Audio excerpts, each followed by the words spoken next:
Alright, so today we're going to be covering surface tension with a range of experiments. Firstly, surface tension is the elastic tendency of liquids which makes them acquire the least surface area as possible. What this means is that the inward force of the surface of the liquid can cause the liquid to behave like it has a slightly solid surface. In this case, the water acts like it has a sort of stretched membrane on top and creates a very fragile surface which can support some very light objects. This is how our first experiment works, by sitting a paperclip on top of the water. Now the reason this works is that the attraction force of water due to cohesion, which is the force that like molecules stick together, is greater than the force of attraction of air due to adhesion, which is the force of unlike molecules being attracted to each other.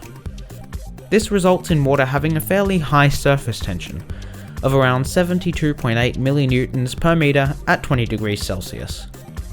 So our first experiment demonstrates exactly how surface tension of water looks and how the water molecules stick together and create a droplet by dropping some small amount of water into a beaker and examining the surface. So for this experiment, we have a high-end Phantom Flex slow-mo camera which will record the droplet at 25,000 frames per second, so we can see exactly what's happening. Keep in mind this is a very professional setup, and you need the right gear for this. So as you can see, when our first drop hits the water, the surface of the water actually absorbs the impact, much like a membrane surface. It doesn't exactly absorb the liquid. Instead, the droplet bounces on this membrane, breaking into parts, with some of it being absorbed and some of it reforming due to the forces of cohesion drawing it back together. This repeats until it's finally small enough to be fully absorbed. Now for the next experiment, we're going to be looking at resting a paperclip on the surface of water. If you just drop a paperclip into water, it very quickly sinks to the bottom. But that doesn't mean it can't support it, it just means that if it has enough force or momentum to break the surface of the tension, it will sink. So to counter this, we will get our beaker, fill it with water, and put a little bit of tissue on top. We'll then lie the paperclip on this, and encourage the paper to sink. Hopefully it will stay, but it did take a few tries.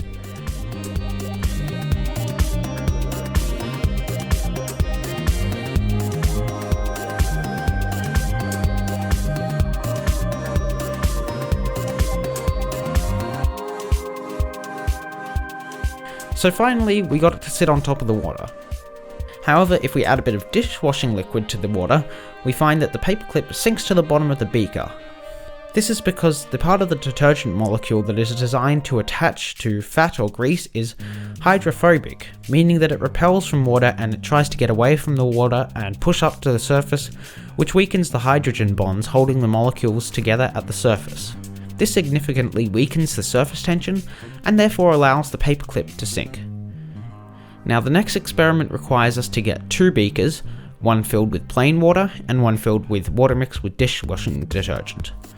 Because the dishwashing liquid changes the chemical makeup of the water, and as we said before, it decreases the surface tension. So when we grab our two scrunched up pieces of paper and drop them in, supposedly the one dropped in water will reach the bottom more slowly because it has to break the surface tension. This is exactly what happened, although it is a little bit hard to see. The beaker with the water on the left slows the paper down more than the one on the right. The next experiment is a little bit hard to see on camera, but theoretically you should be able to see the water dribbling down the glass slide and see that the water mixture with the detergent breaks up more easily and slides down, whereas the water forms larger droplets and just doesn't really run down. But it's a little bit hard to see on camera, so we'll move on. The last experiment is one of both surface tension and adhesive forces, and is related to capillary action. This means that the liquid can flow in a narrow space without the force of gravity assisting it.